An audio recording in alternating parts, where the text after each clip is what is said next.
Okay.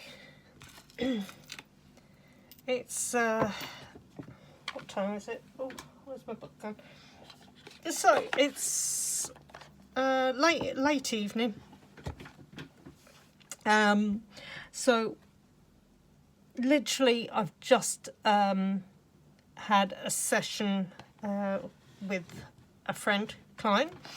They wanted me to do a reading for them. So I've done that with them, and I've checked that they're okay. Just going to do a quick read through the actual cards that have come out and what I've pulled from them. Just so it's like a backup to the reading if they ever need to come back to it. Decks that I use was the Mystic Forest Oracle deck. And then I also use the Celtic Magic Oracle deck. Plus, this time, I pulled out my real chunky monkey, my Lapis Lazuli, really mega pendulum. And basically the reading's been about changing their path, I'll put it that way. Again, the ironic thing with it is that we both felt that this works for both of us. So if you watch this and it means something to you, please take the meaning and hopefully it will put you onto a path where you can split yourself from the negative and find a positive situation, which seems to be a continuous theme that's coming out at the moment. So, the first deck that we used was the Mystic Forest. So the ones that came out for this was Do It Your Own Way. Or Do It Your Way, even, okay. The card says you were never meant to fit in. You were born to be a wild and a free force of nature, here to build new and better worlds. Allow yourself to go and do that. So in terms of the situation, when the question was asked, the first thing that came through before I even did the cards was, we have to make the decision as to where we draw the line. So it was perfect that the first card was Do It Your Own Way. The next card that came out was No Debate. So again, it's kind of like backing up the first one. You don't need to discuss it, you know what to do. But what it says on here is you don't need to do anything to be more worthy. You are valuable regardless of the circumstances. You always have been and always will be. It's not up for debate. So again, it's like where it's saying do it your own way.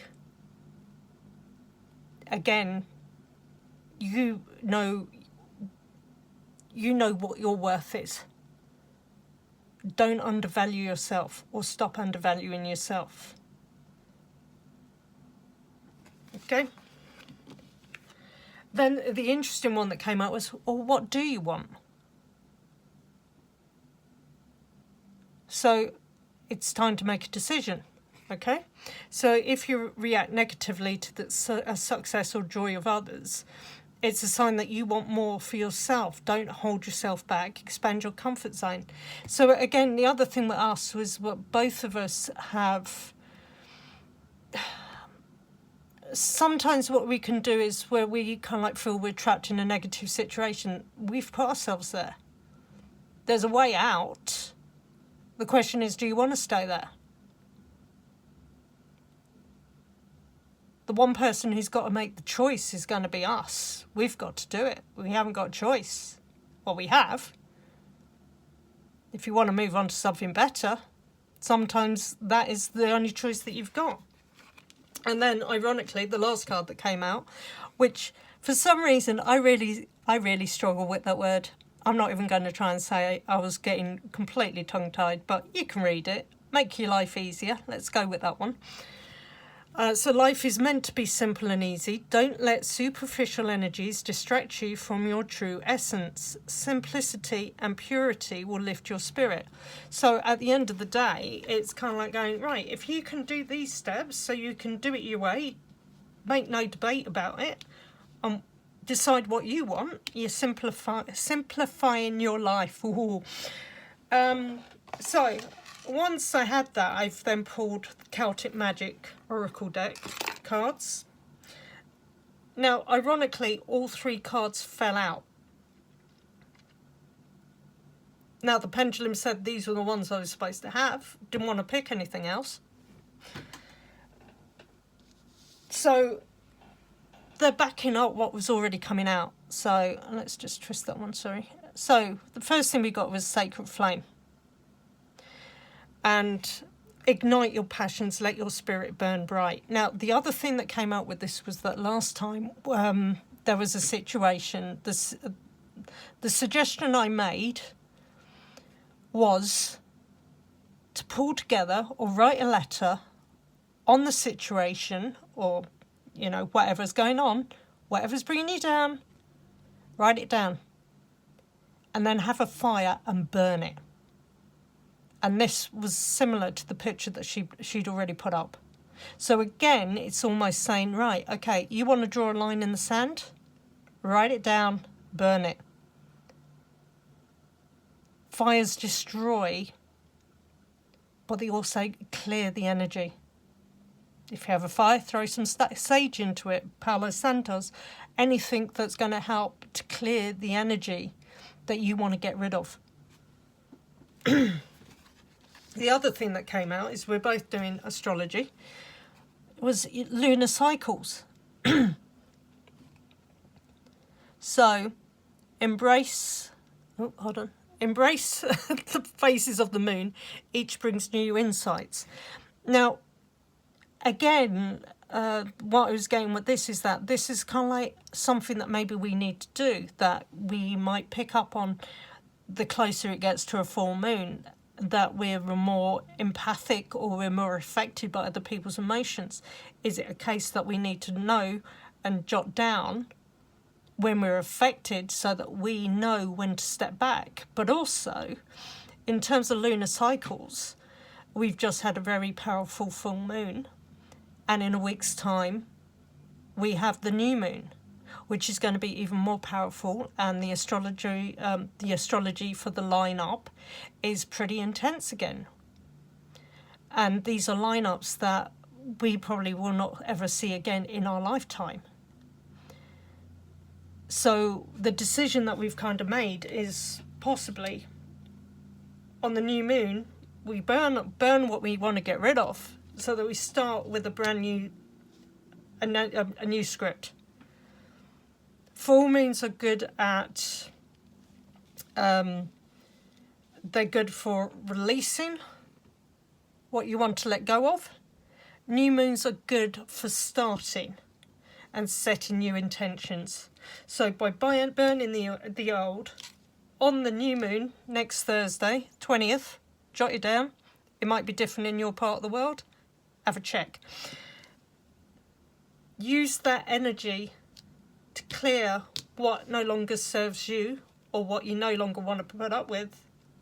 Let's see what comes out. Because the other thing that I was saying was the last card is Mystic Mirror. So self-reflection brings insight. Look within. If you really want to change a situation, it has to start with you or us. We have to make the decision. Looking inside as well, the other thing that we've got to remember is in negative situations, some of that negativity can be us. There was a suggestion that I made again this morning when we were discussing the question that she wanted to ask, which was to get a really large sheet of paper. And on one side, on the left side, write down all the negative aspects, all the negative things that are happening. And then on the right side, write down all the positives and good things and strengths that we have on the other. And leave a column in the middle where you work down and you see if you can find the balance between the two.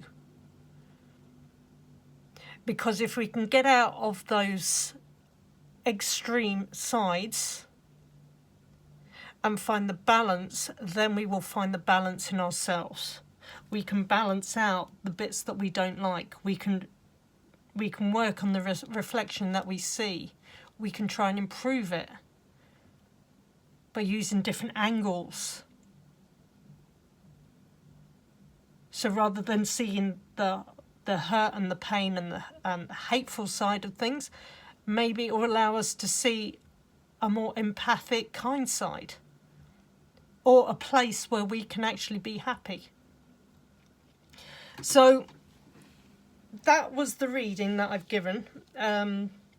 Again, I appreciate her giving me the trust to do the reading, and I'm interested to see what happens in the next couple of weeks. And again, for anyone who is getting into working with the moon cycles, I think if we work with flame, one of the most powerful elements that we have, and we use it for clearing what we want to get rid of. Maybe this is the time where we could do it as a test for ourselves and see what happens in the next month or by the end of the year, and see if it gets us onto a better footing, and if we find a bit of a more balanced view of ourselves and others and the situation, so that we can bring in the positivity that we need to get onto the paths that we really want to walk. Have a good evening. All right, bye.